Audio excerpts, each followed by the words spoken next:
Medications for opioid use disorders in correctional settings. Shifting the paradigm, creating a balanced correctional and rehabilitative approach.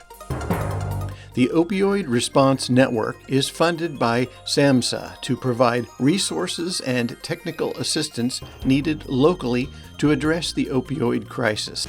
This video is part of a series to provide guidance on the implementation of medications for opioid use disorder in correctional facilities.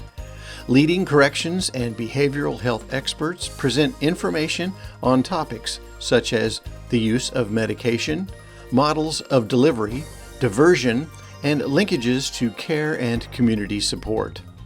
Rachel Bray speaking on lived experience and changed outlook.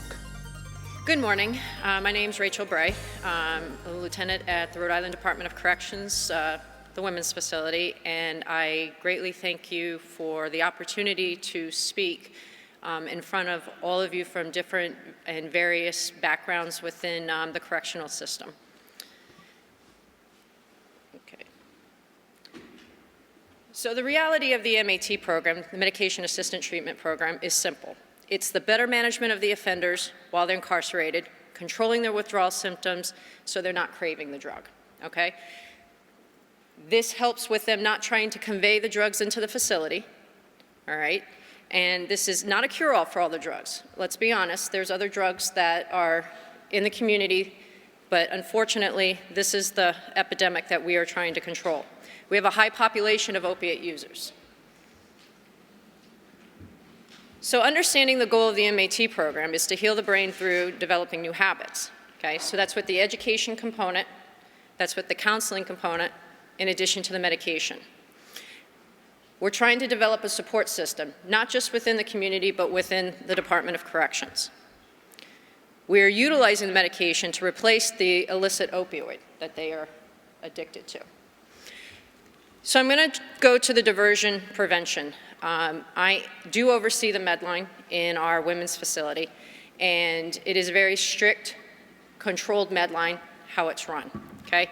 Diversion is very important to prevent. As the inmates divert the medication, the correctional officers have to adjust their checks. We have them open their mouths, we ensure that there's no dentures, no partials, nothing in the mouth that can be absorbed through the medication, because it's very important the medication's being utilized properly. The key to this is patience and persistence with the upcoming ways, means of diversion. We don't let them wear sweatshirts, we don't let them wear long sleeve shirts, and the reason for that is so that we can see what's in their hands, what they're trying to conceal to try and divert the medication. And I also have them take their hair and put their hair away from them because they've come up with a creative way of trying to, Suboxone for instance, with it being cough into their hair, spit into their hair and go back up to the dorm and try and share it. And then we check their hands to make sure that there's nothing on the back of their IDs or their uniforms are visually inspected. So the end goal for this is we're not trying to rush this, okay? This Medline, this operation is very important, and the implementation of the program is very important. So the staff development behind all of this. You need the staff buy-in, okay? Security needs to trust the administration and the people who are administering this program. We have a continuity of care. We're very fortunate to have the community provider not only on grounds, but relatively close to the correctional facilities. It is tough. I will be honest to tell you that I was a naysayer in all of this. I was the one that, what are you talking about bringing drugs into a facility that we've been trained over the years to keep out of the facilities? I saw there was a need. The evidence was there, the proof was in the pudding.